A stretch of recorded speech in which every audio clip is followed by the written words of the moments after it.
السلام علیکم سامعین، آج جو کہانی آپ سننے جا رہے ہیں اس کا عنوان ہے میری کہانی میری زبانی۔ یہ اس کہانی کی قسط اول ہے اور یہ کہانی ایک سیاسی شخصیت کی ہے۔ شخصیت کا اندازہ خود لگائیں۔ میرا نام نیک نام ہے۔ میرے ابا جی کاروباری تھے، انہوں نے میرے لیے یہ نام پسند فرمایا۔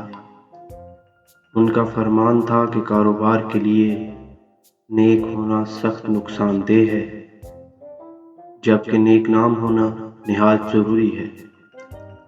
ابا جی ہر اس چیز کا احترام کرتے تھے جس سے کاروباری فائدہ ہو، اس لیے وہ پاکستان کا بھی نہایت احترام کرتے تھے۔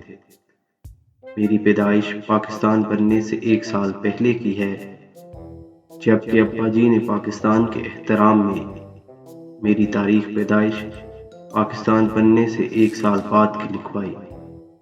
ان کا فرمان تھا کہ مجھے اپنے آپ کو پاکستان سے چھوٹا کہنا چاہیے۔ انسانی تاریخ میں کسی چیز کے احترام میں اپنی اولاد کی زندگی کم کرنے جیسی قربانی کی ایسی شاندار مثال کہیں نہیں ملے گی۔ ابا جی کتابی علم کو نہایت برا خیال کرتے تھے۔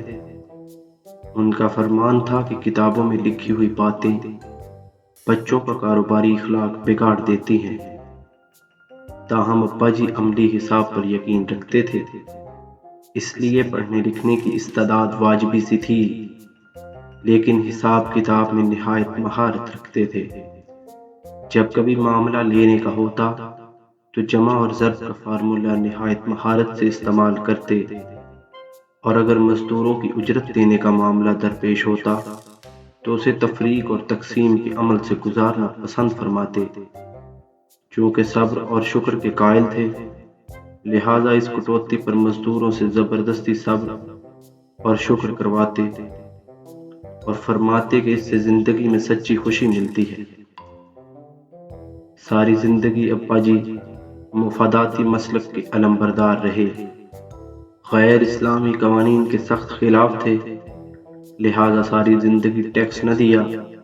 فرماتے تھے کہ یہ یہودیوں کی سازش ہے۔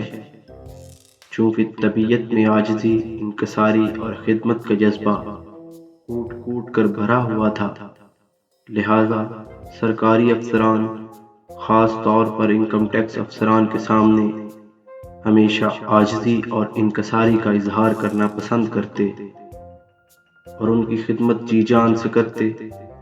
ان کے کھانے پینے کا خاص اہتمام کرتے اور فرماتے کہ خدمت میں عظمت ہے۔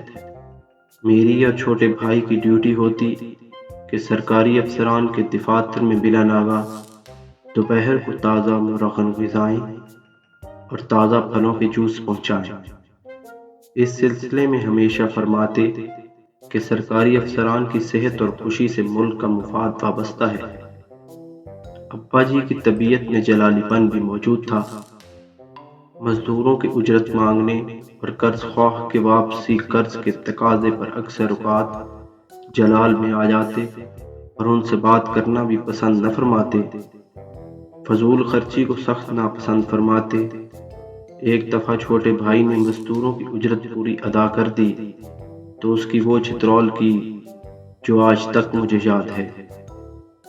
قرض لینے کو نعمت خداوندی سمجھتے اور واپس کرنے کو کفران نعمت، لہٰذا واپسی قرض میں تاخیری حربوں کا استعمال کثرت سے فرماتے۔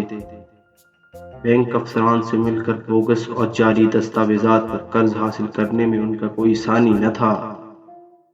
اس سلسلے میں بینک افسران کے ہمیشہ ممنون احسان رہتے اور فرماتے کہ محسن کا نہ شکرہ خدا کا نہ شکرہ ہے۔ ہمیشہ فرماتے کہ قرض لے کر کاروبار کرنا اصل میں ملک و قوم کی حقیقی خدمت ہے۔